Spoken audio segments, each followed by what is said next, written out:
Hello, everybody, and welcome to episode 67 of the 40k Badcast. My name is Dan Boyd, and I am joined, as always, by a guy who is awake. He is not tired. He feels great. It's Krabby Baby Man.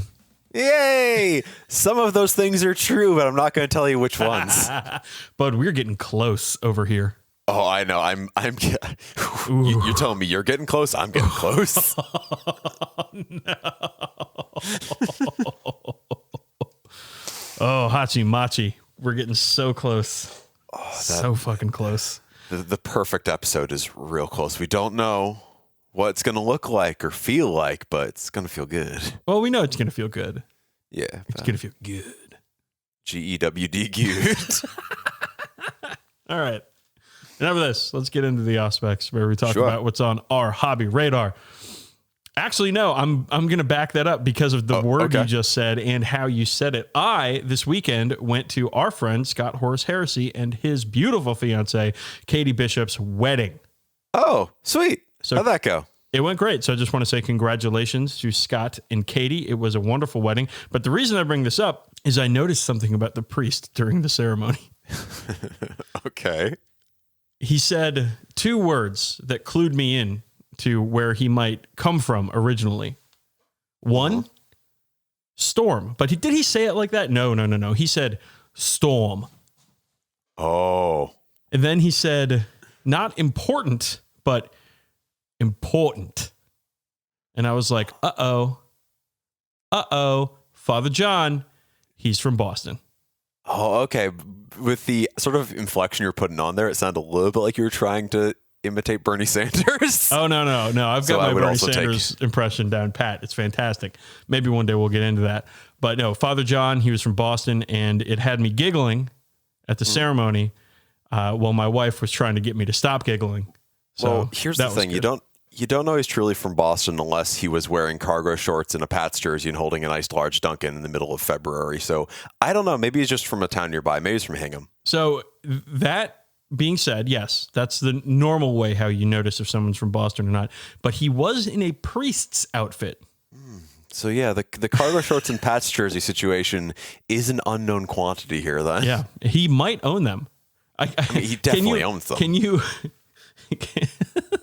you hold true to your vow of poverty if you own cargo shorts, a Pats jersey, and a large to-go Dunkin' cup? Well, the large to-go Dunkin' cup is ephemeral, so I think you can still sell out, or you can still say you're following that vow. Okay. I suppose you're not possessing that. You're not possessing Dunkin' Donuts coffee for very long. All right. If any of our listeners are priests, go ahead and write us in. Tell us how far off the money we are on this one. Okay, let's actually get into the aspects. Let's start with hobby progress. And I got to tell you, bud, I have not been able to do too much. It's been social life. It's been motivation. It's been time. Last 2 weeks, I have gotten most of the base coats done on the first 6 Baja Blasters, which is a problem. Because Adepticon is just about a month away, a little more, and I've got a long way to go on these, then the other 6, and then my whole Aeronautica force. That's entered worrying. The crunch zone. And you've entered the danger zone, my friend. And not like the Crunch Wrap Supreme zone, but the, oh my God, I have to spend every free moment painting zone. Well, on the bright side, you can go to the Crunchwrap Supreme Zone before going to the Crunch Zone. You can pick up that Baja Blast margarita, bring it home while you're working your Baja Blasters, and you can just live your experience. I could. Well, unfortunately, Campbell, I moved away from that Taco Bell. Damn it. The Taco Bell with booze. And it's in a pretty, what's the word? Difficult location to park near, so I never go there. You don't say. So no Baja Blast margaritas for me. But yeah, I'm legitimately worried that I'm not going to finish by Adepticon, and I might have to become a hermit for the next month to furiously paint everything. And I'm sure my lovely wife will love that. Absolutely. I love how rarely we learn from our mistakes. Whatever, man. Do you have a scheme in place for your Aeronautica stuff? Yes, I do. Gonna spray it red. Got some Army Painter Pure Red to spray it. Then I'm going to pick out some yellow details, pick out some metallic details. Then I'm going to dip the whole thing in Agrex Earthshade. Then do some dry brushing, some weathering. Nope, some dry brushing, then do some checks and dags. Then I'll do some weathering and call it a day. Okay. Sounds like a plan. Shouldn't be too bad, he says, without having started them yet. Do one. Just do a docket jet, time it out, figure what it'll take, and then wind up or wind down how complex you need things to be. I really got to slam through these fucking Baja Blasters, though, because, like, it's not like a brutal scheme or anything. It's just a lot, you know. It's a bunch of different colors. They're going to be very vibrant, and you know how that is. Yeah, with vibrant colors, you kind of want to be neater than it's a whole thing. It's a whole thing. Well, I'm going to get there, though, hopefully with my marriage intact.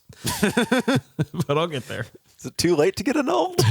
I don't know. Catholic priests, listeners, write us in. Tell us about annulment and how we can do that.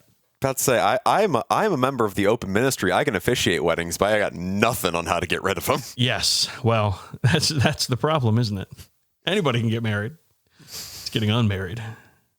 Divorced listeners, write in and oh my fucking God. Really swinging for the fences here, Dan. We're going for that engagement.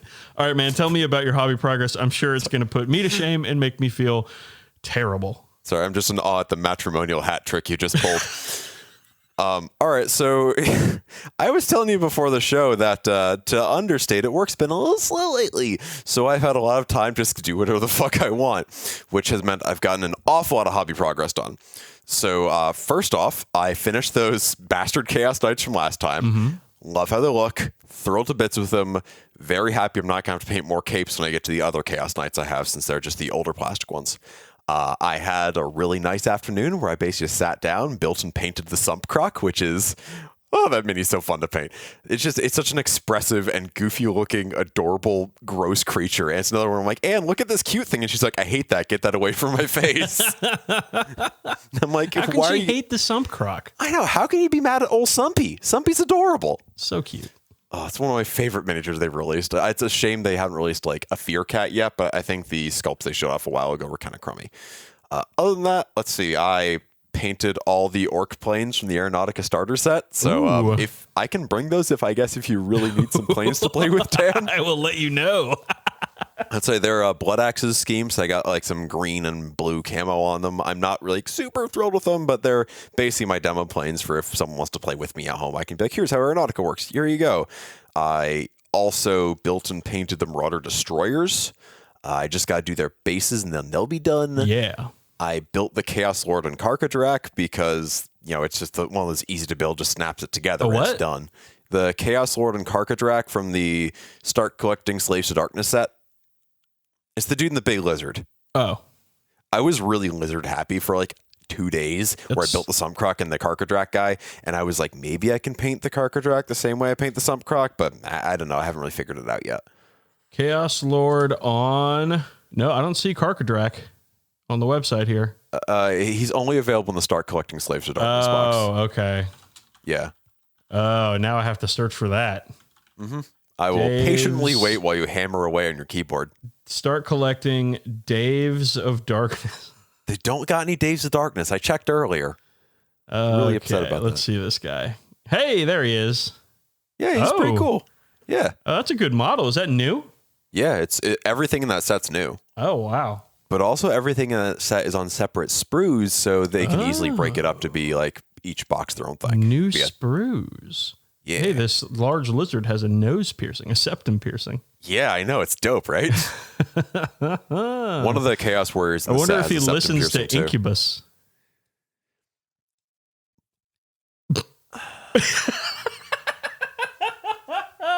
That sigh speaks volumes. Jesus Christ. See, I can't think of an Incubus-related joke because Incubus is such a fucking nothing band that when I hear the name, my brain just goes fucking, like, what little activity is in there just flatlines. Yeah. Because I just think about, like, they had a song, right? No, I'm thinking of Flyleaf. They had a song, right? No, I'm thinking of fucking There was a while in the late 90s, early 2000s, whenever I introduced myself, because my last name is Boyd. And the guy from Incubus, his last name is Boyd. And so invariably somebody would be like, are you related to whatever his name is, Boyd from Incubus? And I would always, without fail, say yes. That was me with Sarah McLachlan in 6th grade. He's my cousin, and he sucks. Yeah. He's not. Nice. I just want to he's not, listeners. So don't write in. asking me for Incubus things. Don't write in unless you are a current or former member of Incubus, in which case. So I built the fucking Lizardman. Not a lizard man, a guy on a lizard. Yeah. Also painted the Necromunda Beast Lore, the little like tentacle that just comes in the starter set, because I did the metallics in that like 2 years ago and I just never finished it. And I'm like, I'm waiting for washes to dry in the sun. I painted mine too. What colors did you paint yours? I used leftover paint colors from the Sump Croc that I'd already blended, so it's like a blue-green. Or series of blue-greens. Am rarely gonna sit here and say that I did a better job at something than you did, as far as painting goes, at least. Everything else is open. I got painting on lock. That's about it. But I painted my tentacle in the colors of the day of the tentacle. Yeah, that was the thing I thought about doing, but I'm like, I got these paints already mixed. I mixed too many of them. I don't want to let them go to waste. Okay. Because I figured in my house we use every part of the paint pot. No more needs to be said. All right, what else you got? The last thing is I was hanging out with Dylan and he was like, hey, see this old Cities of Death building I built in like 2007? It's yours now. So oh no.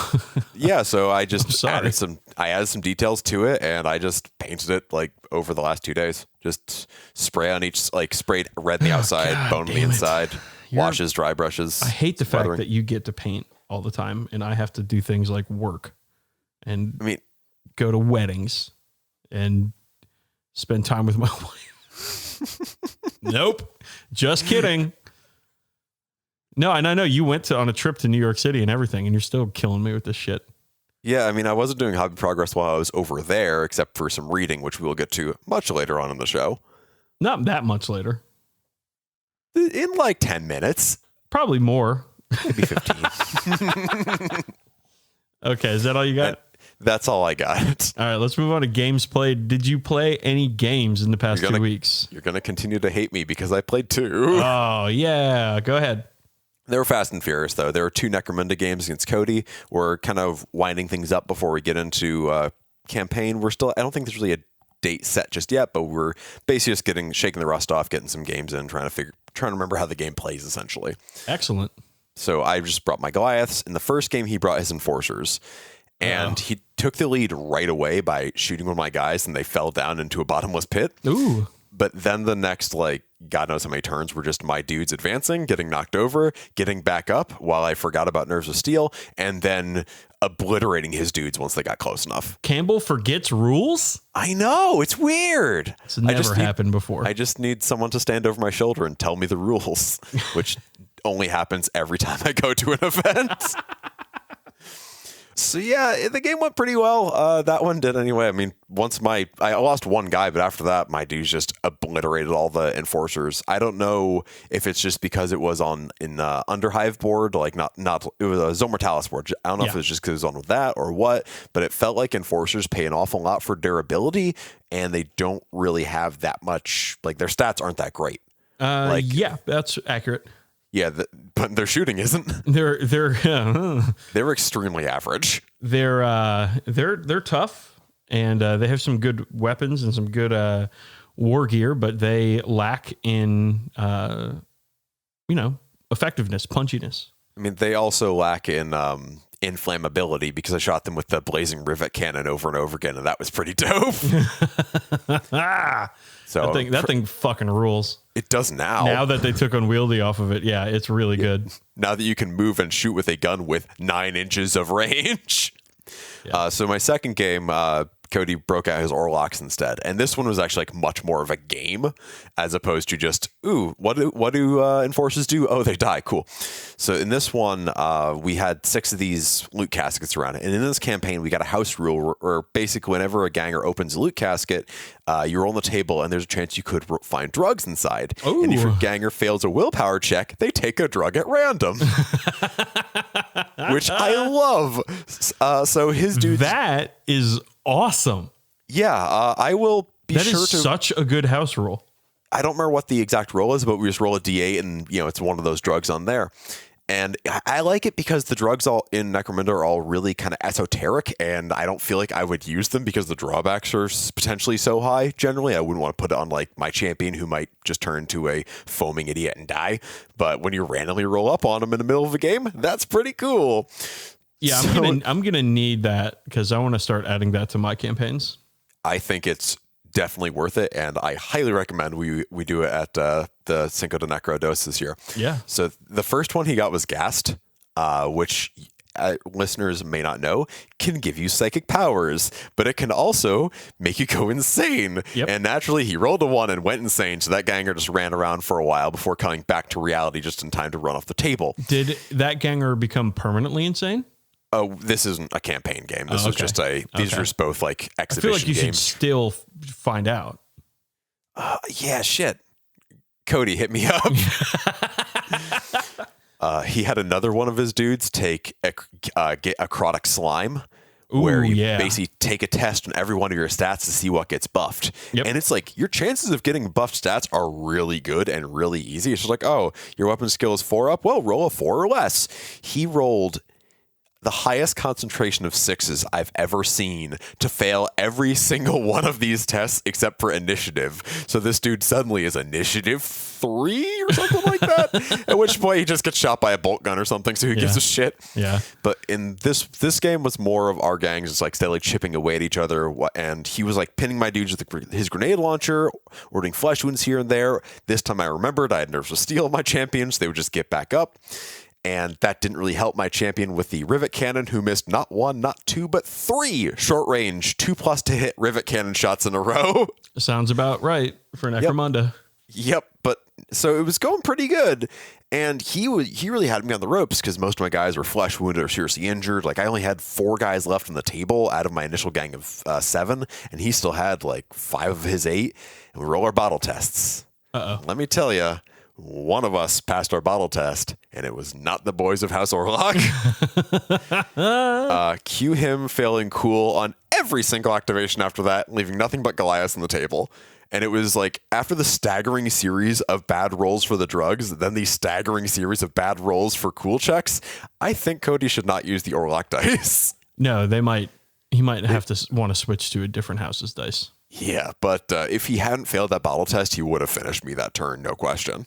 Well, good lucky for you, I suppose. So I think the system works. Yeah, how about you? You get into games? I did. I played one game of Warhammer 40k. What's that? Yeah, with Greg Chasen, who is the computer toucher over at Goonhammer. Oh, and real quick, more about Goonhammer. You just mentioned a house rule, fun house rule that you used. Our column this week on Goonhammer was house rules and what Jules and I use in our campaigns and what they're for. And, just a conversation about how to make the game we love just a little bit better or work at all. Nice. So go over to goonhammer.com and read that Necromonday article by yours truly and Jules, because it's good. Hell yeah. Anyways, I played Greg, and so Greg is known around the internet for being a big Dark Angels fan. So naturally, I played as Tau. You mean Booley's Tau? Yeah, which used to be our friend Jack Hunter's Tau, he sent them. I don't even know if there was a transaction at all. I think he might have just sent them to Greg. Yeah, it was an intended own. Yeah, well, there was so Jack is known for being an extremely good painter. Mm-hmm. And you see his stuff on the internet and you're like, you automatically know it's his because he has a pretty distinct style and a pretty distinct photo setup with the joke is that his models only look so good because he's a professional photographer. And he has $5,000 worth of photography equipment to make his pictures look good, but his models don't actually look good, which is bullshit because they look fantastic. So Greg had a bunch of Jack's models, but Greg had been building out this force by adding his own models, and his models looked almost indistinguishable from Jack's at the table. Damn. Yeah, Greg's got himself a couple of painting chops there. Hell yeah. Stuff looked good. So this was a game-winning chops, though. Well, we'll get there. This is a game using the new Psychic Awakening book, Greater Good. It was my Raven Guard against Greg's Tau, and Tau got some upgrades in that book. They can do custom septs. You know, the sept thing bothers me. I'm sorry. Another digression. Septic systems, yes, that's what I think of too. No, because sept is a seventh, one of seven. Oh yeah, huh? Right. Well, there's only 7 septs in the actual rules, though, right? Yeah, but now there are all these fucking custom septs. So now there's like a large number that's more than 7. It's like 7.0001 seps. Whatever. Now. Who cares? Whatever. Except me. It bothers me. Anyways, he was using. They have custom septs. They have new weapons. They have all sorts of fun stuff. And I was like, this could be a tough one. And it was because, well, it was until turn 2. Greg rolled an amazing sequence of 1, 2s, and 3s. He shot at my Repulsor Executioner with the new railguns that broadsides can use. Yeah. These things are strength 9, AP -4, damage D6 minimum 3. Oh shit. Yeah, they're fucking serious. And they fire 2 shots a pop. Oh my God. So 6 shots. Mm-hmm. He hits with all 6. Fuck. All right. And now I had buffed my tank with Mighty Heroes to give it toughness 9. All right. Because I was like, there's a lot of strength 9 shit on his side of the board. I want to mitigate wounds as much as I possibly can. Mm-hmm. So Greg rolls the wounds, 6 rolls.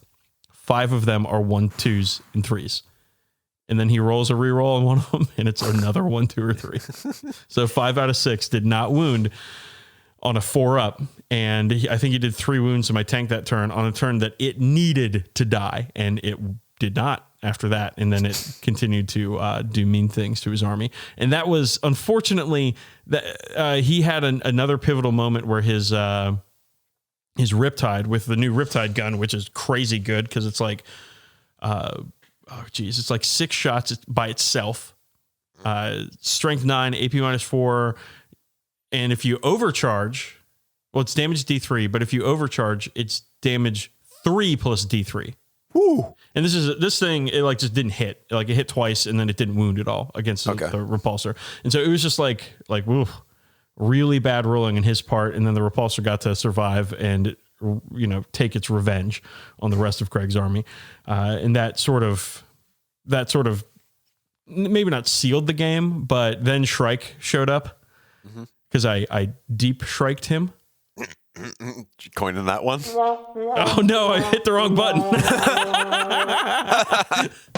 I meant to hit that one. You hit the button we were all thinking of. Well, anyways, Shrike came down with a couple of Inceptor squads, and I got into his broadsides in combat, and Shrike is really, really good. So that was sort of the end of that flank of his army. And I think we're done on turn 4. And but still, it's Greg. He's such a nice guy and just a wonderful, wonderful opponent to play against. So I would definitely do it again.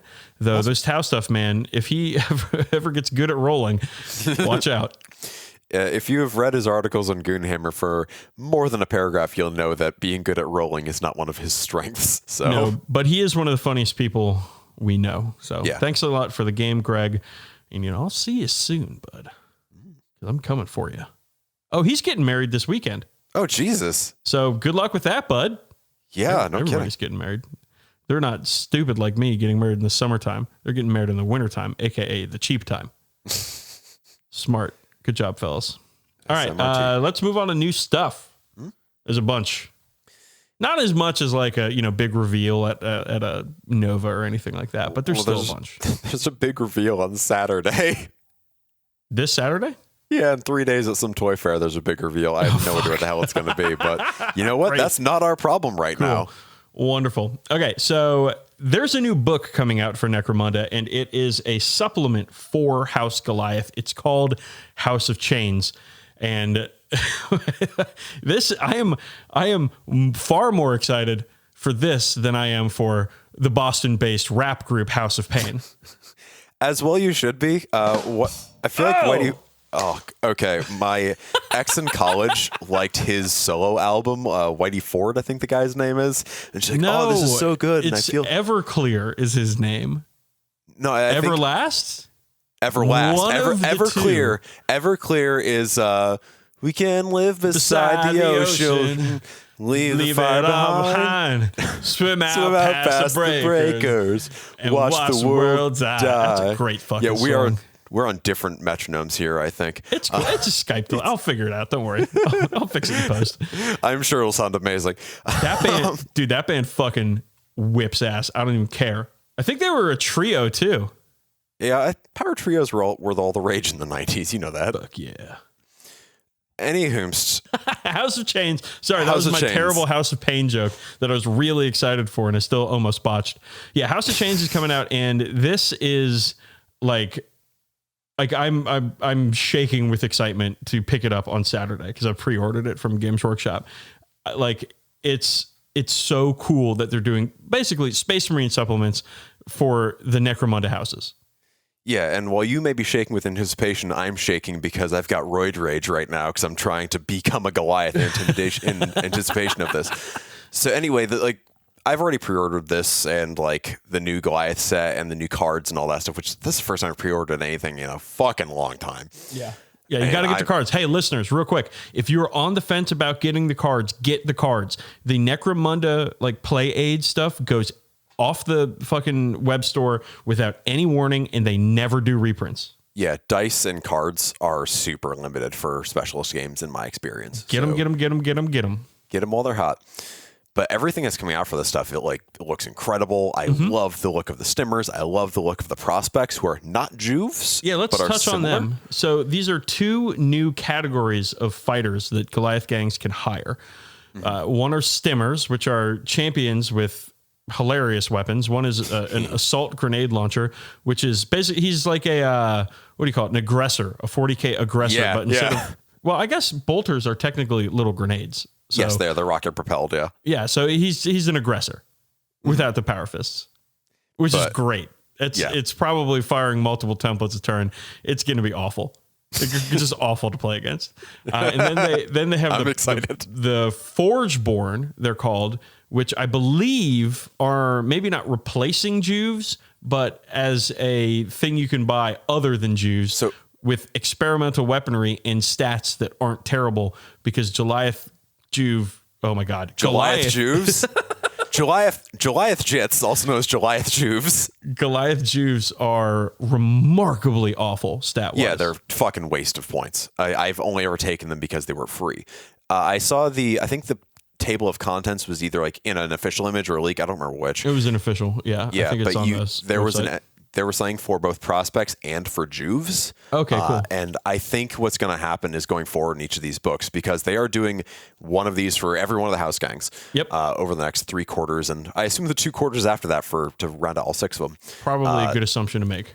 I'm assuming because these are not replacing Juves, I feel like they're probably just leaving Juves in there. So if you did have them in your gang before this supplement, or if you still want them, or if you converted them, you still have that option. But they're probably going to have like special new prospect models like these Forgeborn, because they've got this fucking like assault arc welder and giant rock saw. Which is reckless. And unstable, I think, for the arc welder thing. Reckless means that it randomly targets things, and unstable means that if you have to roll an ammo check, unstable is actually a really brutal weapon trait, because on an ammo check, and these things are like assault 2 or 3 or something. They're assault 3, but rapid fire 3. So you're going to be rolling a bunch of ammo checks. Every time you roll an ammo check, you roll dice on a 1, 2, or 3. The fighter's just taken out of action. Fuck yeah. These guys are going to be exploding left and right for the next 6 months once I get them. And you want to put them in front of your dudes because they have reckless weapons. Yeah. But that's not all of the miniatures that they've showed off that are coming out with this book, or I guess maybe not with this book, but maybe have rules in this book, because they showed the Slave Ogryn gang. The Ogrins look so fucking dope. Which, these are a gang of Ogrins. And they showed their or stats, Ogrins, and whatever. they don't have nerves of steel, so they're just gonna be getting pinned by lasguns for fucking ever. They're gonna be so bad, and I can't wait to get them. Gang, they're gonna be bad. Like, if they do not come with some way to mitigate being pinned, a 3 to 4 Ogryn gang is not gonna do well at all. It's gonna be hilariously bad. But hey, you know what? The models are fantastic, and I'm gonna fucking buy them. Yeah, then they look like they're plastic. Like, there's a lot of repeated elements. It's a plastic kit. Yeah, it's definitely a plastic kit. Yeah, so I'm pretty excited about that. So those are all coming out with, I think, rules in the House of Chains. And then they are also bringing out a resin slave guild, whatever it is. It's the Mercator Sanguis Slaver Entourage. Entourage, thank you. So the slavers, they were outlined in the Book of Peril as one of the alliances you could make with one of the guilds. And so they are getting models. This is the first group of models for allies for Necromunda, and these are from Forge World. These are resin. Yeah, but they're and I have pre-ordered them. I love them. I think they're extremely old school 40k. They're all like grotesque. The pit fighters. The pit fighters are so fucking dope. So it's a slave guild boss, like who's slave master, big old fat guy. Yep. Then they have a second big old fat guy, factotum, who has a what do you call it? A cult icon for the only the slave guilders can use, and he's also a big fat guy. It's a harpoon gun. Oh, he has one of those too. Okay. And then it comes with 2 pit fighters, which are armed with, like, one's got a chain glaive and the other's got like a rock saw or something. They're awesome. Yeah, those aren't the only resin models they're releasing though, because they are coming out with the Goliath Zerker, which means Mungo Meat Fist is gonna meet everybody. Yeah, that one's not up for pre-order yet, but we've seen pictures of it. No, it is up for pre-order. Is it really? It's I think. Oh, it is. Yeah. No, I didn't. But I didn't buy that one because I'm not a fucking Goliath player. Well, yeah. Duh, you aren't. I am. I think it's very. It's a face only a mother could love. Let's just say that much. But I think the kind of Bane from Batman comics sort of look to him is pretty dope. Yeah, and those things are fucking brutal, dude. Yeah, no, I know they are. Remember, Mungo Meat Fist lived at the fucking American Gladiators game. Yeah, but he had to do a lot of swimming, which wasn't great for him. Yeah, it's hard when you have one giant left arm and one tiny right arm. So the Necromunda stuff is just huge, man. The fact that they're going to be releasing an entire book for each of the house gangs, like, if you're not playing a house gang, like, what the fuck are you doing? Like, go out there, get a kit now, paint it up, and get ready for your release. Yeah. I think it's third quarter 2020 is when Orlocks come out. And, buddy, I'm ready. Dude, I think it's Escher, Orlok, and Delok this year. Escher, Orlok, and Vansar this year. For Blades, House of Blades, House of Iron, or Book of Blades, Book of Iron, Book of Artifice, and then the next year it'll be Caudor and Delok, Jesus. Yeah. Okay, so very, very, very excited about that. They also gave us more Forge World stuff. They were talking about Aeronautica Imperialis, which is a game that both of us, quote unquote, play, where they showed us the resin Vulture. Yeah, the Vulture gunship. Now, I don't know what you can, but I have a resin Vulture. It's full size. It is not even put together, but I have one. So this is of course, an Aeronautica Imperialis size Vulture. So there's going to be more, I think they said monthly Aeronautica support coming out of Forge World now. Yeah, which is really dope. The rules for it, like, they've only released what its gun does, but its gun is really good. It's really fucking good. My friend Chris, he dropped off, because he's a fucking saint, he dropped off the first edition books of Aeronautica Imperialis. Oh, shit. Yeah. And these things are amazing. Like, I remember these came out in like 2006 and 2007. There was a first book, and then there was something called Tactica Aeronautica, which was an expansion that threw in a bunch of new planes and some new rules and some new scenarios. And I haven't been able to sit down big time with these yet, but I've just paged through them, and the art is amazing. The models are fantastic. The rules are remarkably similar to the current AI. Of course, this AI uses hexes, where old Aeronautica did not. It just used inches. Yep. So it's really, really cool. And the coolest part is it's kind of the same with like everything else. So I can see all the stats and stuff for the old, Tau planes, which are really good. No surprise there. I can see what like the Eldar planes are going to look like. The Chaos stuff is going to look like. Like it's cool. It's really, really cool. Well, the thing is, you're saying a lot of the art's really good. A lot of the art is used again.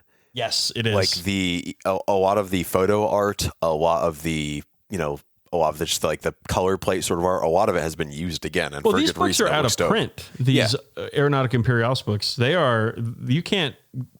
might be able to find them on eBay or something, but it's not like they're reusing stuff from current books. Right. But as for like the most current stuff, they announced that Vulture gunship and like some rules for the Tau stuff, which again looks terrifying, in like a flight briefing, which is this monthly preview article they're doing. Yeah. And the thing I actually really like about it is it includes a mission. And I like that because while more stuff is always good, if you have like a custom mission or whatever in White Dwarf Answer 40K, if it's not a very fun mission or you don't like it, you're out a couple hours. Yeah. But in Aeronautica, like 45 minutes for Aeronautica. Well, that's the thing. An Aeronautica game is like 45 minutes. So if that mission rules, cool. You've got one more great mission to add to your stack. If it doesn't, well, whatever. It was one game. Re-rack. So the AI is great for. Yeah. Yeah. Should come up with a campaign system. Like theirs isn't that great. It's pretty bare bones. Come up with a campaign system and instead of Necromunda play AI for Cinco de Necro. I think pivoting from that might make a few people upset. No. It would also probably just be you and I having fun. Yeah. Anyways, so very excited about Specialist Games right now. Wanted to touch on this animated show that they gave a preview on, which I don't know much about. I think no one knows much about it except for them. The animation looked really fucking cool. We're talking 2D animated, look like cartoon show. Yeah, the art style reminds me a lot, actually, of the the DC animated shows from the 90s and early 2000s, like Batman animated series up through Justice League. It reminds me a bit of that sort of aesthetic, like kind of a bit more Batman Beyond-y. I like it. Is that your favorite animation aesthetic? No, I know what your favorite animation aesthetic is, you fucking weeb. Actually, my favorite animation aesthetic is probably stuff from like Genndy Tartakovsky, like Samurai Jack. So right in the middle there. I was going to say Don Bluth for me. Love me some Don Bluth. Don Bluth is pretty all right. I like him a bit more than fucking Ralph Bakshi. Fucking, what's that one? Mrs. Frisbee and the Rats of Nim? Oh, fuck yeah. That's my shit. Some classic Anyways, stuff there. So I wanted to talk about one more thing before we move on, and it's Makari. Oh, yeah. Now they're doing some fun stuff with Makari on Warhammer Community. They've given him an entire article where they show his stats and they talk about how he's the new orc model coming out. And this is 100% teasing orc players. Yeah, they're taking the piss extremely hard. And orc players, as we know, are as we used to know, are, like the chillest players who are just trying to have a good time. But then last year in Orktober, when all of them freaked out for an entire month. Dude, I hopped over for a second into a Discord channel I don't spend a lot of time into for like Warhammer people, and I just see one person saying like, it's bullshit that Chaos has gotten so much new stuff in the last year or so, and October was only 4 model kits, and I'm like, nope, pulling the ejector seat, getting out of this discussion and not contributing. I think this might be a little bit of Warhammer Community being like, hey, fuck you, which I am fully supporting. So Makari is, of course, Gazkul Thraka's Gretchen standard bearer. And he, hey, great looking model. It's a Gretchen Standard Bearer, so let's not get too excited about the model, but looks pretty cool. And he has a staggering 4 wounds on his profile for a grot, which is cool. But here's the thing that is questionable. Mm-hmm. Motherfucker's got a 2-up invulnerable save. That's what he had in 2nd edition. He's suspiciously lucky. Now, here's the thing.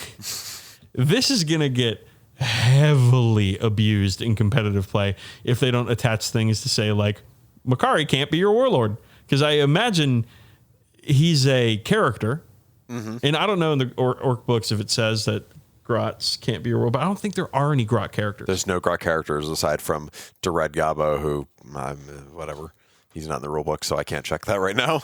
This is extremely abusable if it's if they don't have language for it, which if I were a betting man, I'd say they don't. Whatever happens, it'll get fact out once it gets abused. It'll probably have just long enough to be exploited at one major event and then get fact out. So I am extremely excited to see the Gascool model. Like, we've seen his claw.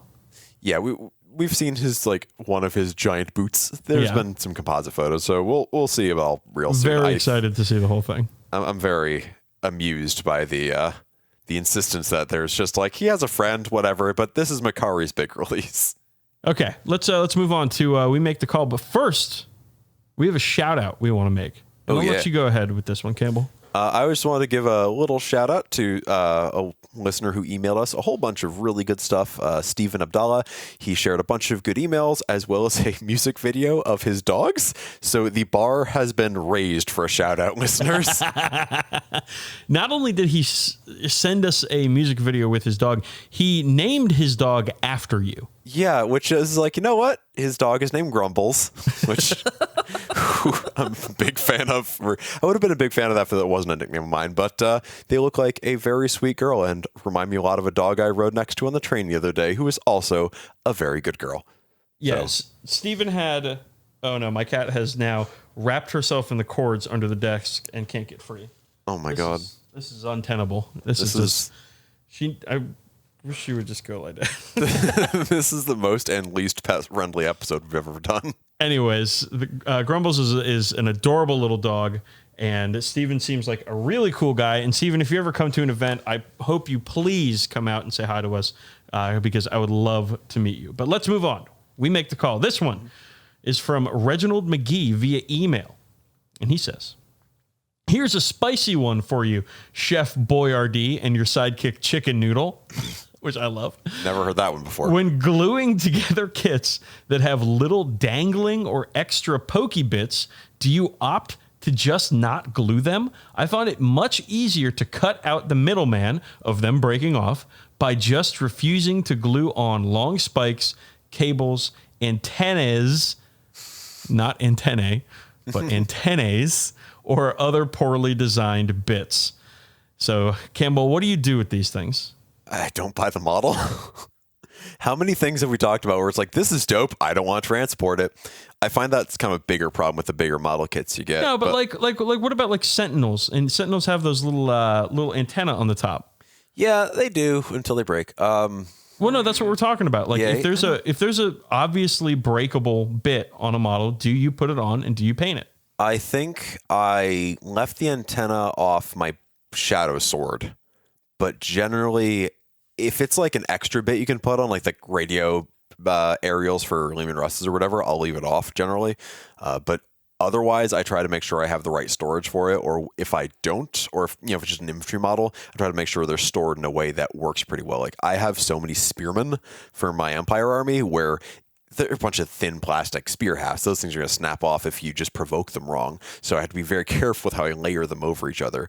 I just think it's doable. You just have to be very careful with it, but I will avoid gluing extra dangly bits onto things, not just because I don't want them to break off, but also because I just can't be asked to, and they clutter up models an awful lot. The more and more baubles are hanging off a dude's belt or hanging off their gun or hanging off their sword or whatever, it's going to take me longer to paint them, and it's not really going to pay off most of the time in my experience.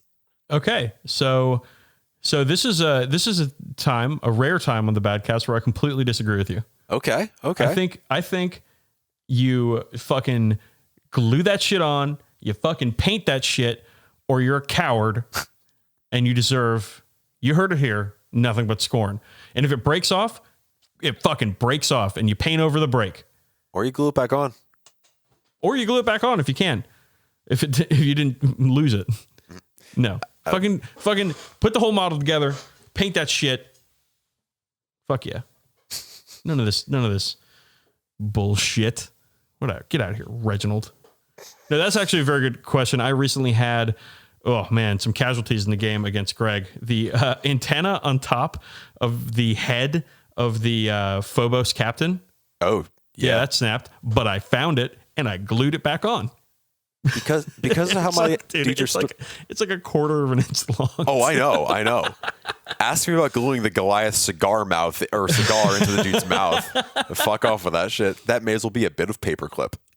So then one of my inceptors, one of my plasma inceptors. Oh my god!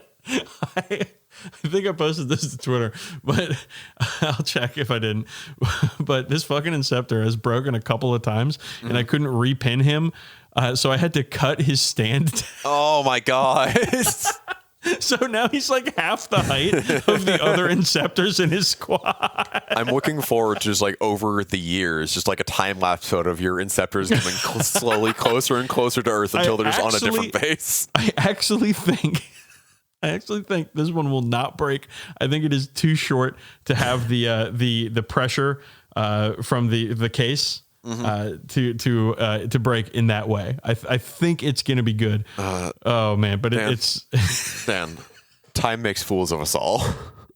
It certainly does. No, Reginald, that's a good question. I personally like all that stuff. I think it adds a lot of character to the models, and I think it's cool to have, everything painted and all the extra bits and bobs on it. And I know that on your Phobos Captain Campbell, you did not even put the servo skull on it. No, I didn't want it on there. I don't like how it looked on the model. I cut it off. That's not down to my philosophy. That's just I don't like how it looked on the dude. Yeah. I painted a bunch of freehand on the knee pad after all. So I'm not above like doing extra bullshit work. However, I will say if it's sculpted on and you like leave it on, paint that shit. Like I've seen too many people just be like, let's say it's like a Chaos Warrior and he's got like a horn hanging off his belt or whatever. They'll just like leave it painted silver. I'm like, no, that looks like shit. You've got to pick it out in the color. It is that material. I mean, again, it's all up to you what you think is appropriate for it. But I think if it's on there, if you took the time to attach it or it's sculpted on already, you should paint it. You don't have to add all the shit though. This is a perfect segue into our first segment of the show here. Which is the question, what is the right level of painting? Right. So we've gotten a couple of good emails recently from some listeners, and it made me want to broach this topic with you because like we have our standard at which we paint. People can, paint to whatever standard they want to.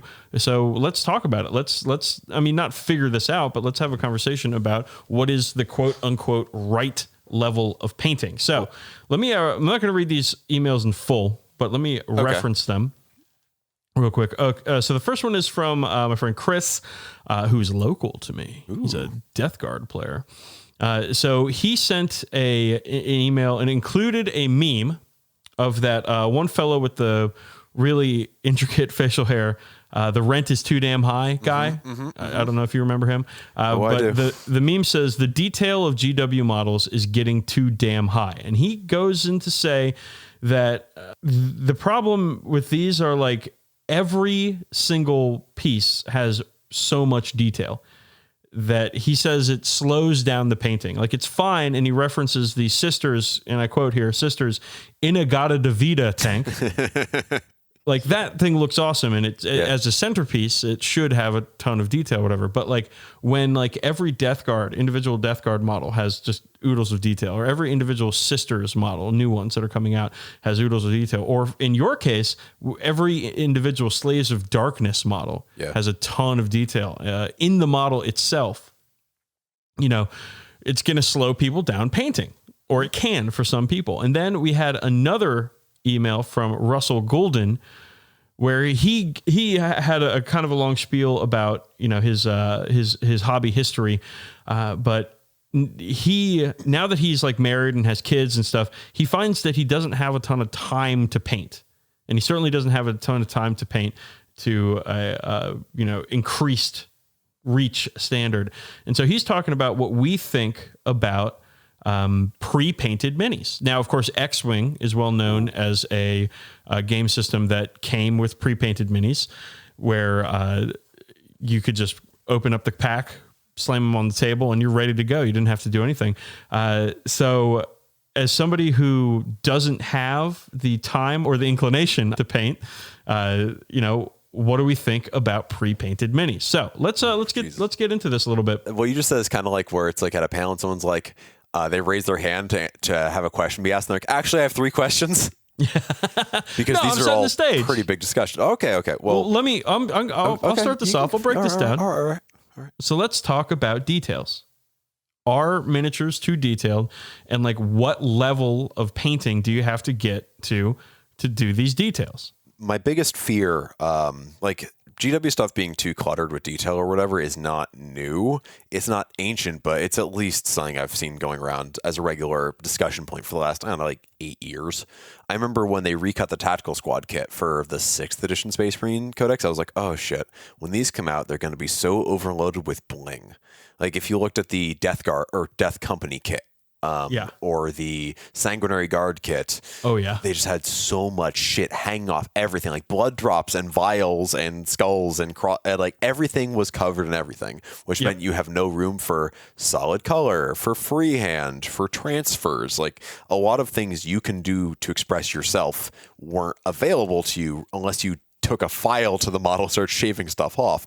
So I think that is the upward level of like too detailed. I mean, it's not the upward level. There's a lot of like third-party resin manufacturers that make models that they look paint averse because of how over detailed they are. Right. You talked about it. You had a great thing last episode or the episode before, I don't remember, where you said that the Chaos Knights kind of don't want to be painted. Yeah. They are beautiful sculpts that are not super painter friendly, and it's not necessarily down to just complexity of the designs.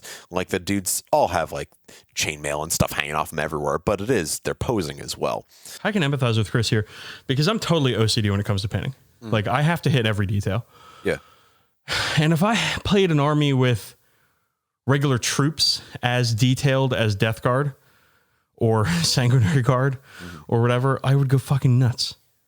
Yeah, that's the thing. Whenever I saw like the Death Guard models, I think they look beautiful when they're painted to this nice high standard, but there's a lot of shit there to miss, and that's the stuff that bothers me too. Like I think it's something that it's like an old dwarf term for like a rock stuck in your shoe that Jeff Hummel used to say, like, was those little bits of detail. Like you've painted the model and it's all done. It's like, oh shit, I forgot to paint the chronometer on his left butt cheek or whatever.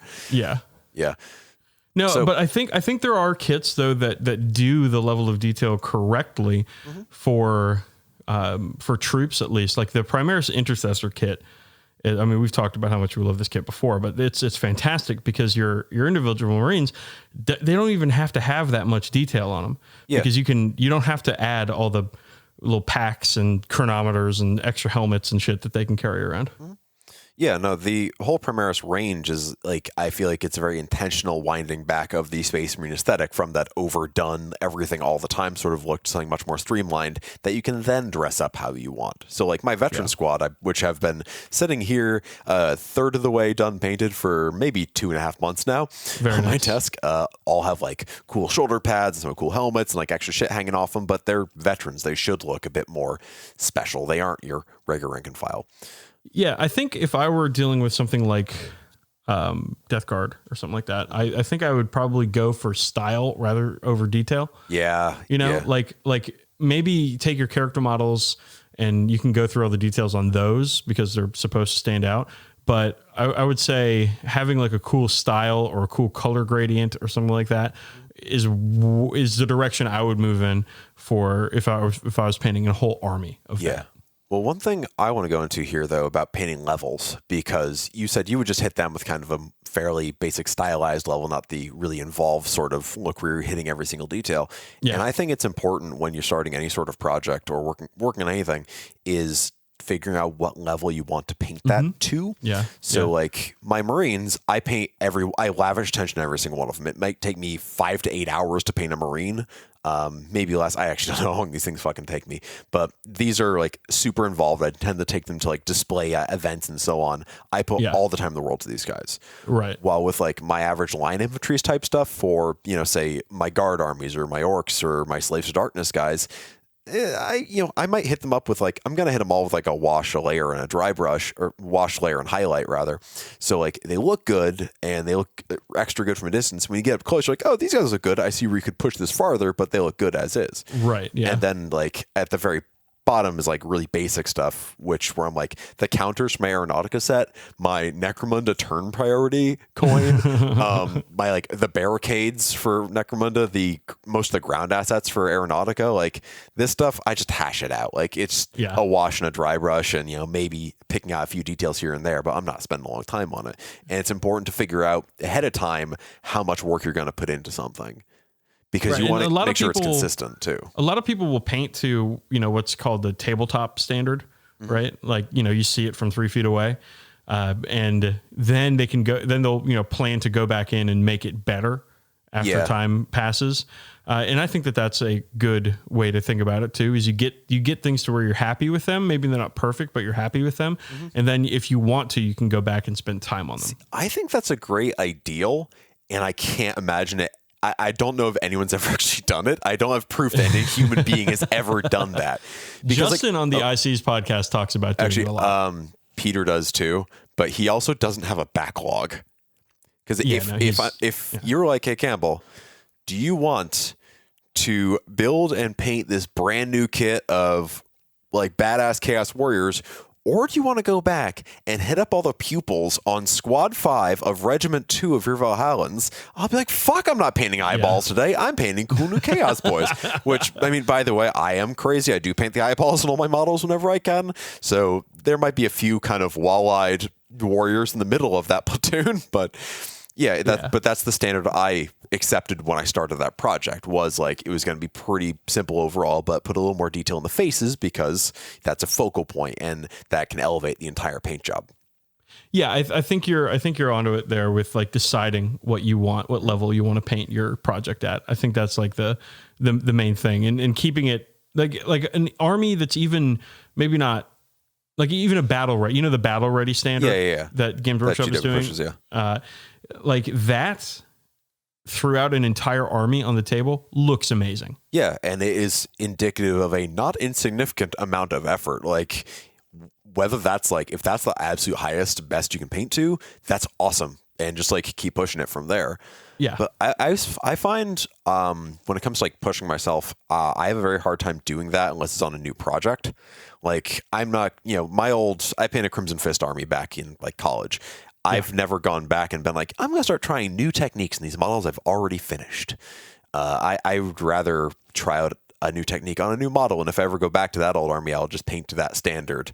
That's what I do too. Yeah. I mean, honestly, that's what I do too. Yeah. But like for me, it's like I decided to push myself on painting when I started my Raven Guard, or the new version of my Raven Guard, where, with my guard, everything looks good, especially when it's all put together, but individually it doesn't really hold up to the Raven Guard. And I'm not going to go back and make it look amazing. Yeah. Cause it looks good already. Like there's only so much time in the world. Yeah. I think what the big takeaway here is like you just have to figure out where you want to go with it, and you have to plan it out to where you're happy with the models and not with perfection. We say it all the time in my work, like perfect is the enemy of good. Yep. Where if you're going to spend too much time messing with details on a squad of poxwalkers, you can, but it seems like a really rough way to spend your time to me. Yeah, especially when they just get wiped off the table on turn 1 by the fistful or whatever. Yeah. Personally, I would say like the battle ready standard. So you've got colors are out there. You know, there's a wash on them, like maybe just base coat wash kind of thing with a base, because you got to base stuff. You do got to base stuff. Like that to me sounds like what I would do with if I were starting a new guard army or starting Poxwalkers, or, you know, not Poxwalkers, but Death Guard or something like that. That's what I would do. I wouldn't go for crazy detail, and then I'd spend the time on the characters. Yeah. Well, that was always the back in Warhammer Fantasy, when you have like a big brick of guys, you would like lavish attention on the command section and maybe on the first or second rank. And after that, it's like, yeah, wash a base coat wash. They're good. Whatever. Yeah. My fucking Empire dudes, like, there's some spearmen in there who do not look extra great, but when you have a brick of 40 of them, who gives a shit?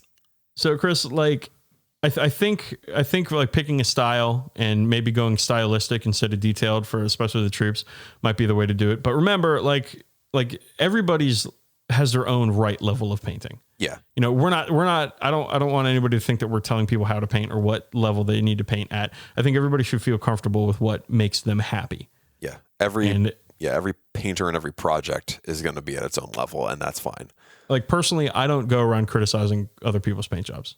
The only paint jobs I'd say I criticize are the ones I use for episode art. And those usually I'll criticize 3-color minimum. Those usually come from eBay, so nobody feels too bad. Yeah. But one thing you did touch on was pre-painted miniatures. Yes, let's talk about that. So this was all right. So this was presented as like, you know, I played Mage Knight back in the day. Yeah. You know, the precursor to HeroClix, with their own official like original fantasy setting, and they looked not super great. Things have come a long way since. But yeah, even in the realm of like pre-painted stuff like that, things have come a long way since, but they're not, you know, not gonna be winning any painting awards. Right. And in many cases don't look very good. Right. But one thing he brought up was from an accessibility standpoint, and that is a separate conversation, like part of a greater conversation I would like to tackle in a future episode, like when we have a bit more time to do some research and care, because I think accessibility in wargaming is like, that's a important topic that I don't feel like people talk about enough. Yeah. And well, let's elucidate the listeners a little bit. So Russell talked about, he's a veteran, and he knows some disabled veterans who lack mobility or lack limbs even. Mm-hmm. And, you know, they want to be involved in wargaming and stuff, but you know, if you're only working with one arm, let's say, like, it's going to be hard to paint a miniature. Yeah. So stay tuned for a more involved thing from that perspective of things, because that is a big conversation I want to have in the future. But for the immediate, about like pre-painted figures for people who maybe don't have enough time to paint, or, you know, can't paint for whatever reason, I think it's a cool idea, but I don't know how it could work out from a business perspective from Games Workshop, or if they would decide it's worth doing. Yeah, that's a good point. Like with the, I think it was Fantasy Flight Games who did X-Wing. Yeah. You know, all of their miniatures were pre-painted. Mm-hmm. So, and they were all painted to the same, they're to a good level, actually. Yeah. Yeah. Like the minis looked really good. Yeah. You know, what does that look like? What does that production look like? Does it, I generally, as far as like, I'm looking at my shelf of bobbleheads here at home, and these are painted, and they're usually painted by someone in China. Yeah. Right. Working in a factory of these things. You know, is Games Workshop going to look into making a painting factory to go along with their miniatures factory? I can't imagine that they will. Yeah. The only things they really deliver that are pre-painted are like Funko Pops and the Bandai action figure and the little chibi guys, which again, none of those are made by Games Workshop. They're made by Bandai. They're made by Funko. They're made by other companies. Right. So I think fundamentally the pre-painted conversation about Games Workshop miniatures is, I mean, it's not going to happen. I don't think. I think, and also Games Workshop has gone on record saying that painting is part of the hobby too. Yeah.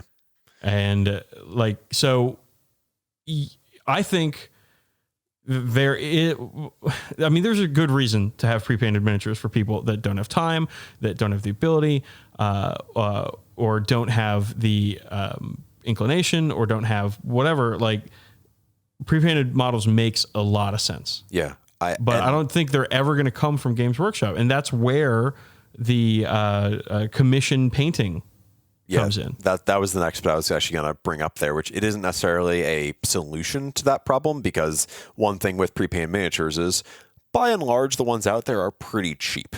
And Warhammer miniatures, by and large, are not. No. And one way to make them less cheap is to pay for a commission painting service. But I know there are companies that are, it's like there's one in Sri Lanka, I think, that does them for really cheap, and they aren't to a Golden Demon standard, but they're to a higher standard than a Mage Knight figure is. And there's a bunch of there's so many independent commission painters who start and stop and start and stop. Like, some are pretty well known, some are just one person painting in their spare time. I used to do commission painting when I was in college for some money on the side. And I wasn't painting to the highest standard in the world. It was just people who wanted basically their line infantry built, washed, highlighted, out, built, washed, highlighted, out. So I think if you have the financial means to, and you want painted models, I have no problem with there being commission painted models on the table. I think that's your decision, so long as you're not, trying to submit them as your own work at, best painted awards at events or whatever. Go nuts.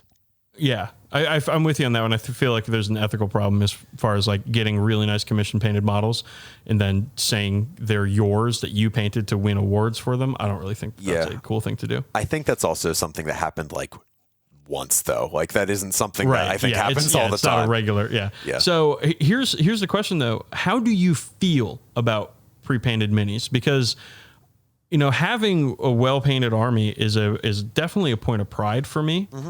And it's like a barrier to entry that people who, man, I got to be delicate. So somethingawful.com. One of the good things about that website is that there is a fee to get in. It's a $10 fee to get in. And that is going to weed out a lot of the people who are just going to cause problems because they're not going to put $10 up to do it. Yeah. Right. Painting minis is people who are seriously engaged with the hobby are going to paint minis. Right. And people who are just tourists, if you will, aren't going to get into Warhammer too much because they have to spend so much time painting all the miniatures and all that. And while I don't necessarily think that, we've talked about gatekeeping before. Yeah, this kind of loops back into that conversation. This is a dangerous road I'm going down here with this, because I don't want people to gatekeep the hobby. I want the hobby to be open to everybody, and everybody can feel like they can take part in it however they want to. But at the same time, I also feel this pride around having a well-painted army that I painted. Yeah. That I've done the work for. So I'm finding it kind of hard to reconcile the idea of pre-painted minis, where I want people to, feel like they can engage in the hobby in whatever way they can. But at the same time, I see when I'm playing you and it's two fantastically painted armies done by the people at the table, that just feels good. Yeah, that's sort of the ideal of what the hobby entails, and that's just not just the Warhammer hobby, but the miniatures wargaming hobby. But also, how many times have you played against gray plastic or primered plastic or incomplete models sometimes, and compared to or a stack of Yu-Gi-Oh cards taped in the shape of a monolith, to call out one very specific experience of mine. What? Yeah, that was a fun game. So the thing is, I would rather play against a pre-painted army, even if it's pre-painted to old Mage Knight standards, than any of those. Yeah. Because the thing is, at the end of the day, I imagine Games Workshop is so protective of their IP and so protective of how everything looks, and they want to raise up a certain level of what everything looks like. I imagine that they would not look like the worst pre-paints in the market. I think they'd probably look like tiny action figures or something. I imagine they'd be really expensive, just to get that quality out, but I'd be happy to play against them. I don't think I personally would buy pre-paints because, like you, painting is a major part of this hobby that I really enjoy. It's actually the thing I spend the most time doing and possibly get the most enjoyment out of as far as this hobby is concerned.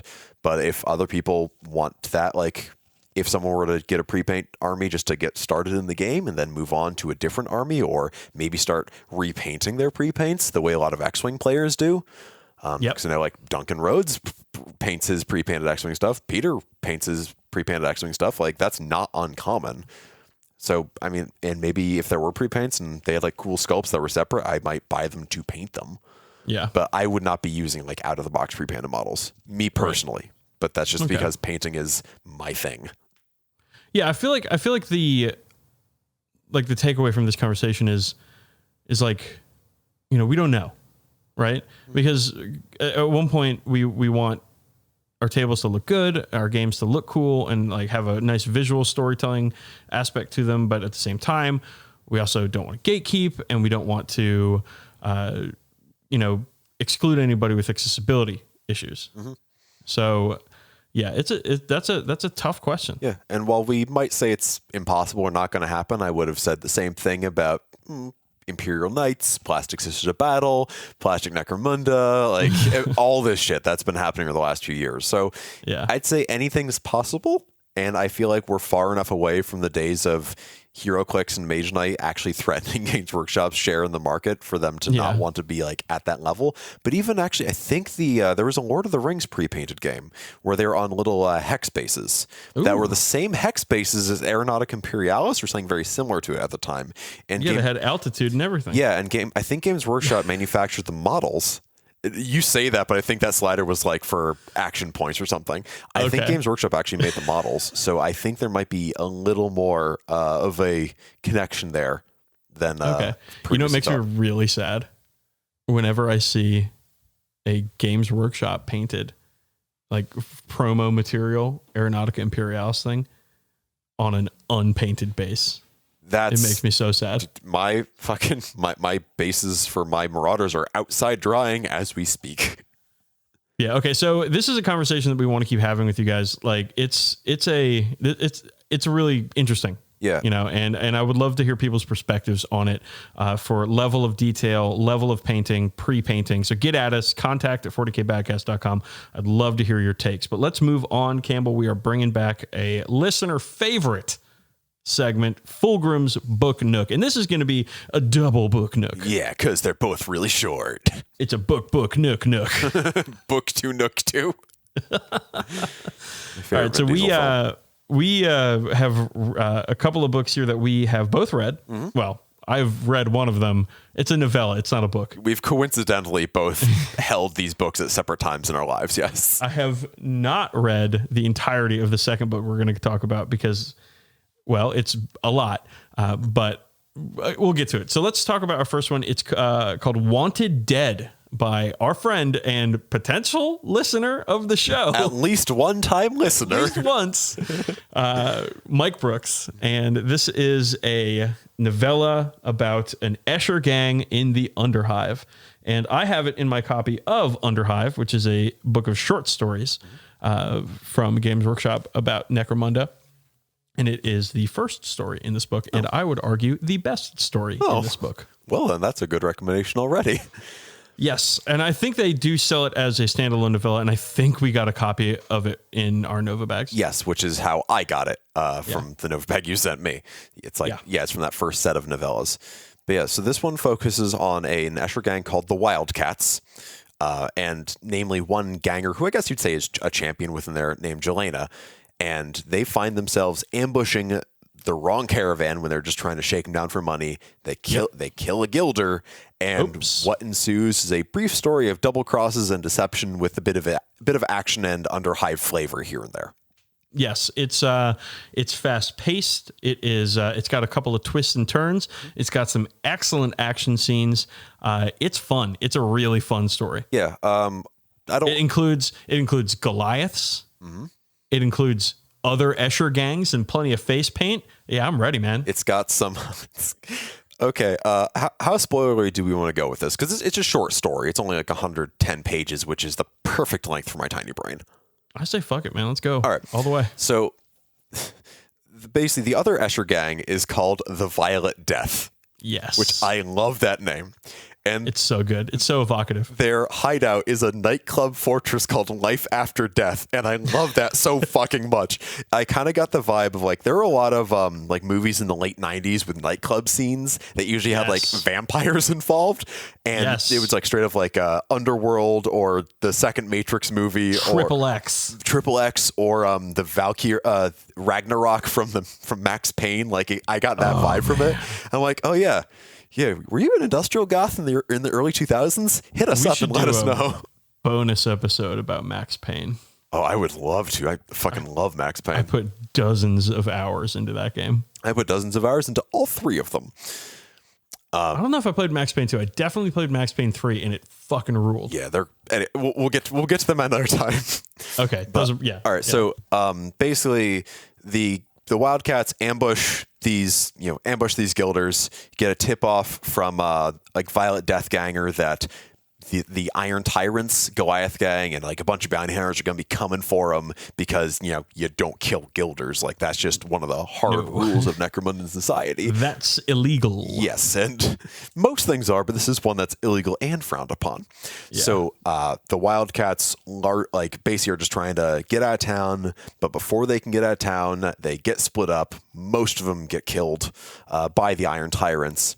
Yep. And Jelena, her partner Quinn, and Downpipe Sally basically are on the run. So Jelena and Quinn are, I think, probably it was really cool that you have this unambiguously gay couple at the focus of a story. Yep. And I think they're both pretty cool characters. They're not super fleshed out because it's such a short story, but Jelena is kind of like a bit more level-headed. Quinn is just kind of this like badass face, like punch in the face bruiser with like skull face paint. And Downpipe Sally is kind of the story's Scrappy Doo.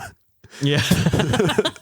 Yeah, she kind of shows up and I actually didn't really like this character too much, to be honest. She shows up and it's just like, oh, here's a bunch of plot. Yeah, plot. I'm kind of like, she's there, so we have a little bit of pathos, and someone can die, but someone we don't super care about. Right. But you do get to see her sister's home, which is in a Munitorum cargo container, and that's where like her family has a home, and it's like those little human touches like that, very similar to some of the human touches that Mike Brooks put into Rites of Passage that actually make this stand above just like your typical Bolter porn sort of story. Yeah. And I really like that, like, the gang gets killed, but Jelena and Quinn actually mourn, and actually the writer gives them a moment to cry and feel bad and not just go, all right, time to fuck them up. No, they feel bad. Then they go, all right, time to fuck them up. So I like that more human touch to these characters, even when they're, a bit slighter due to the nature of the story. Right. I think it was a great little story, and I would recommend it to anybody who's interested in reading Necromunda stories. But let's move on to our second book. I was gonna say I have one. Oh goddamn! Sorry, I have one negative thing. It uses a bunch of proper Necromunda nouns that I do find a little distracting. Like when it says the Goliath brought his renderizer down, she wouldn't be thinking, oh no, that's a renderizer, so rated X. No, she's just being that's a big honking piece of metal. I better move or I'm gonna die. So I felt like that always takes me out a little bit, kind of where it's it gets too specific. Yeah, like how she says, it's promotional material. Yeah, I know. Downpipe Sally's sister lives in a Munitorum cargo container. It's not just in a shipping crate, it's in a Munitorum cargo container trademark, available for $39.95 your local Games Workshop store. That's kind of the nature of a lot of licensed fiction. I didn't love when that popped up, but it didn't take me out of the story too bad, just enough for me to go, oh yeah, this is based on a game. But it's a fun story. Okay, can we move on now? Yes, we can move on. Okay, so the second book we're going to talk about is called Armies, Legions, and Hordes, and it's by Dave Taylor. Right. Who, if you don't know who Dave Taylor is, he is a fantastic miniature painter and designer who I've met him a few times at cons, and he's one of the nicest guys around. But this book I actually kickstarted this book. I'm in it. My name's in it. Dude, I know a third of the names in the special thanks section. Let's find out what page it's on. Let's waste our listeners' time with this shit. Jesus Christ. It's on page Oh, it's not numbered. Fuck. It's at the end. It's the second to last page. All these names. Mine isn't in there because Dylan got 2 copies and gave me one of them. So Dylan Gould is, for all intents and purposes, my name back there too. So this is not a narrative book. This is a retrospective on Dave Taylor's history of painting miniatures, and it is supposed to be some sort of motivation for people to get their armies done. Yeah, it's sort of sold as like a guide to collecting and building and painting armies, but it's somewhere between that and like an art book of cool stuff he's done. Right. So, there are sections called setting achievable goals, finding inspiration, why worry about the initial spark. Like it's much as a book about motivation and the process of painting as it is about showing off Dave Taylor's really cool models. Yeah, and for what it's worth, there's some really cool models in there. Like he has the Blood Pact army, he has Gaunt's Ghost that he did as a commission. He's got a Custodes army it looks good, and that's actually a pretty good chapter on how to like accomplish things quickly. Yep. There's also one thing I thought was cool, a lot of historical armies. So it's not just GW stuff. And I will say I didn't really find it that useful for like a guide on how to plan, build all these armies and so on. Because I feel like if you're new to the hobby, it might be more valuable for you in that way. But I did like that it demystified historical wargaming a little bit, which I really appreciated. And I think that for you and I, like this book was not aimed at you and I. People who have motivation, who have been able to finish big projects in the past. I think this is aimed at people who struggle with that. Yeah. And I kind of resultantly wish it had maybe a little bit more of the mechanical project planning stuff. It's more like a bunch of nuggets of wisdom and then a bunch of cool pictures, which I'm totally down with. Like I would say it's almost like one of the Tale of Four Warlords articles from White Dwarf writ large in a lot of ways. Yeah, book form. Which makes sense since I think he was White Dwarf's editor for a little while or something like that. He worked in GW for a while. I would say it's not essential to a painter or collector, but I think it's a very cool thing to read through. Yeah, it's just paging through it right now. I'm on the part where he talks about the 38th, I think, or maybe 33rd. I don't know. 33rd Genswick rifles, which are his custom Astra Militarum army he's done, which is, I think, mostly made up of old Bretonnian troops. Yeah, they're Bretonnian men at arms with Cadian las guns. Cadian and some Catachan bits. And it's like, it is so cool. Heavily converted, heavily kit bashed army that's painted to a honestly reasonable way, not like a crazy detailed way, but a very reasonable, very achievable painting level. And dude, I love it. I cannot get enough of this shit. Just paging through it is so cool. One thing is for like you and I and people of our like hobbyists of our age, like I remember seeing this stuff in White Dwarf as a kid or teenager, whatever, and being fucking blown away because the concept of like converting itself was already like, I can't do that. That's too hard. And then, seeing a whole army that's converted to this level is insane. And I kind of wish there was maybe a little bit more theory about converting. Like he has a thing where it's like, science is cool to convert, centerpiece models for your army. Here's one. Moving on. I'm like, no, I want to know more. I share with me more of your wisdom, Dave Taylor. Yeah. Well, I mean, it's like we said, it's not just about, motivation. It's about his journey as a hobbyist too. Yeah. And I got to tell y'all, it's one hell of a fucking journey. Yeah. There's, if you like Guard, if you like poor bloody infantry, this book is very much worth reading, which, what do you know? We both do. What do you know? So yeah, that's Armies, Legions, and Hordes from Dave Taylor. It is absolutely fantastic. And if you don't have a copy of it and you got a couple shekels lying around, I highly suggest you pick it up just as something to leave out on the coffee table for guests to look at. Yeah. All right. That's Fulgrim's Book Nook, the double. Let's move on. Here we go from real writing. Well, potentially this could include real writing, really published authors, to Drek that you found on fanfiction.net. It is now time for Wow. It is now time for fact or fan fiction. So Campbell, episode 67, we're rolling, we're doing it. Tell me you got something that's gonna Just send me to the moon. Whew, I think you might be thinking a little too north with how this one's going to send you. I feel like I put a lot of pressure on you. Oh, you totally sometimes. do. And I disappoint you every fucking time. It's astounding. All right, come on, give it to me. All right.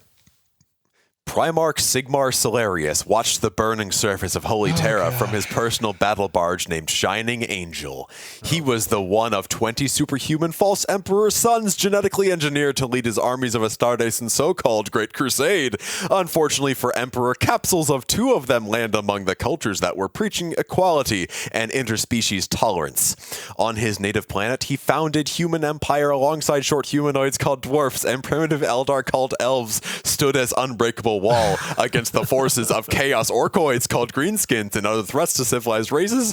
When Emperor at beginning of Great Crusade gave them command to their respective legions, they willingly followed his lead. Space, period. This is Sigmar fan fiction set in 40k. However, when he ordered extermination of peaceful Xeno species inhabiting mineral-rich worlds in Varian 4-star cluster, they, with majority of Astartes, refused to obey his amoral order. Emperor was furious, but cannot risk open civil war that would tear apart his fledgling empire. Consensus was reached that they will take their legions beyond Astronomican reach and never come back, and all record of their existence will be expunged from Imperial databases. Oh my God, it's not. No. It's Sigmar fan fiction from Warhammer 40,000 in Age of Sigmar. Oh, no. This is dumber. Now the fire is caused by multi-hundred explosions originating from Bolo's hellbores were visible. Furthermore, planet suffered steady rain of debris. What? Quick interjection. Multi-hundreds. Oh. You can just say hundreds. No. This is not the only time there's redundant numbers next to each other here. Now, please. Furthermore, planet suffered steady rain of debris from both destroyed Luna and burning remnants of Imperial fleet. Thousands of Imperial vessels were escaping planet, which was slowly turning to hellish inferno. Generously, he ordered the ships to cease fire on escaping in panic vessels. This, of course, ignoring the fact that majority of Sol system planets was destroyed, with exception of Mars and Terra, from light-year-long pinpoint bombardment conducted by his own battle barge and elements of 256 4th Fleet. Now, 100-kilometer escort vessels were displaced through Terra geosynchronous orbit like predatory birds flying over their prey.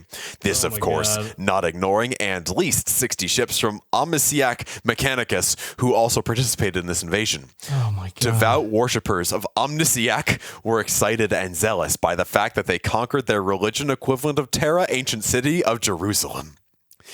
I feel like we're not getting enough detail in these descriptions. Can we get some more detail? Can we get some more minor details that he fixates on? We got some character here. I'm sorry, that they fixate on? We got some character here. All right. Sigmar noted the irony of what he must in order to save Imperium. He must fist destroy Old Order. He know that with Astronomican failing in matter of few millennia will cause the Imperial civilization to fragment into thousands small independents, governments, and entire galaxy will revert to Second Dark Age, which will be presumably more destructive than First One considering threat of chaos and the traitor legions and Tyranid hive fleets. Space. He knows the only Commonwealth rule and technology can maintain proper order in this galaxy and ensure survival of civilization. Broadly speaking.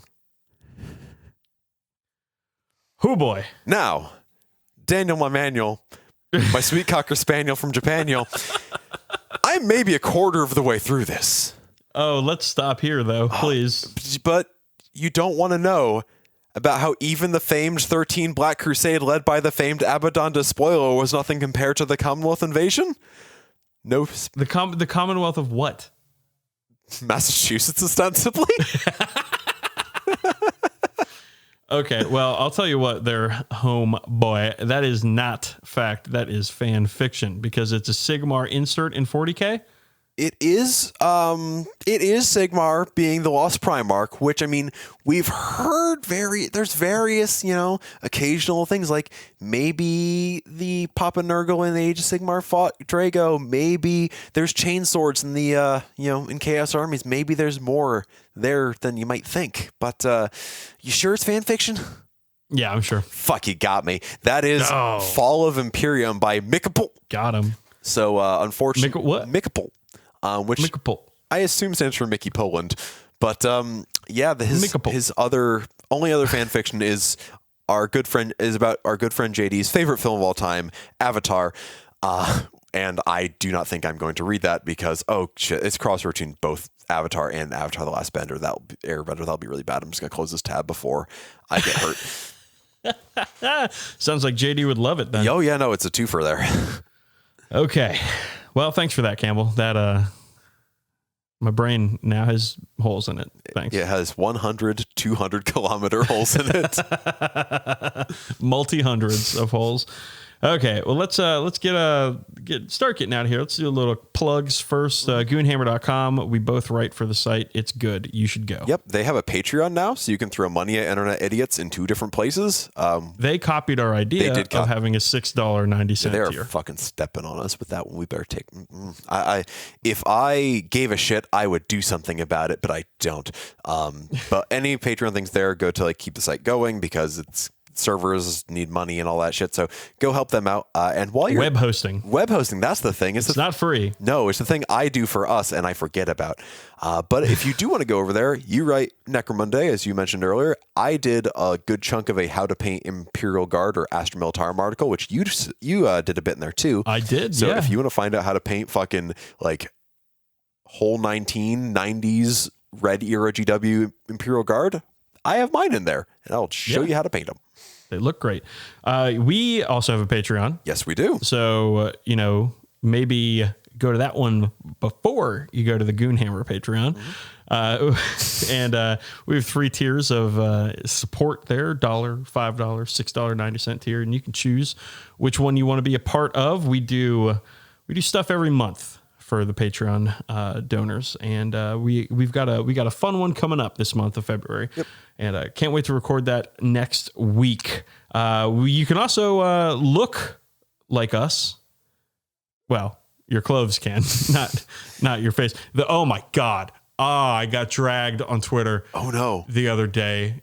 Yeah, you did. I posted a picture of myself in a suit, and then people were saying that I look like Kevin Smith. And it hurt. Dude, I would just fucking keep digging a hole until I found the center of the earth and let it incinerate me if that happened to me. It fucking hurt. I do not look like Kevin Smith. Well, I think you looked like a handsome boy. I was in a nice new suit. Yeah, I'm white and I have a beard and my hair is dark, but it's not.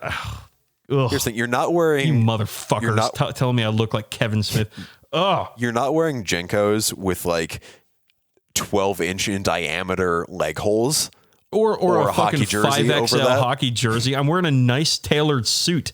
Look like Kevin Smith. You motherfuckers. Can't believe this shit.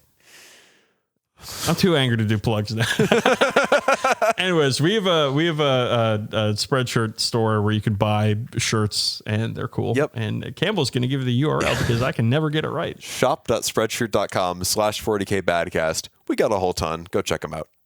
Yeah, we're on Twitter too, at DB_sleazy, at Brother SRM. Follow us. We'll fucking, you can make fun of the way I look. It's great. You can follow me and also make fun of the way Dan looks. Don't make fun of the way he looks. He's a handsome boy and everyone should love him. Campbell's on Tumblr, Cam2D. You can look at, I don't know, whatever he posts there. I never go there. The same models I post on Twitter, but more of them. So cam2d.tumblr.com for those boys and gals. We also kind of have a Facebook group. We do. It is at facebook.com/40k Badcast. It is still called Cam Hammer. I can't change it. Fuck you. Deal with it. But yeah, I post models there. I occasionally do show updates there or post some other shit there. So go check that out if you're a Facebook haver. And then the best way to contact us though is through our email, contact@40kbadcast.com, and get at us, show us your models, show us your pets, show us, whatever you want. And we just love engagement with you, the listener. So please get at us, contact@40kbadcast.com. All right, man, it's time. I'm not forgetting this time. We like to leave the show on a quote. So give one to us, please. Mr. Grumbles. Sins hidden in the heart turn all into decay. Sins hidden in the heart eventually turn into fart. Oh no. Oh no. That's how you know if somebody's a bad person, because they fart a lot. You're expelling evil from your bowels. All right, gang, we're the 40k Badcast. We're bad at 40k podcasting and many other things. We'll see you in the next cartoon, and I do not look like fucking Kevin Smith.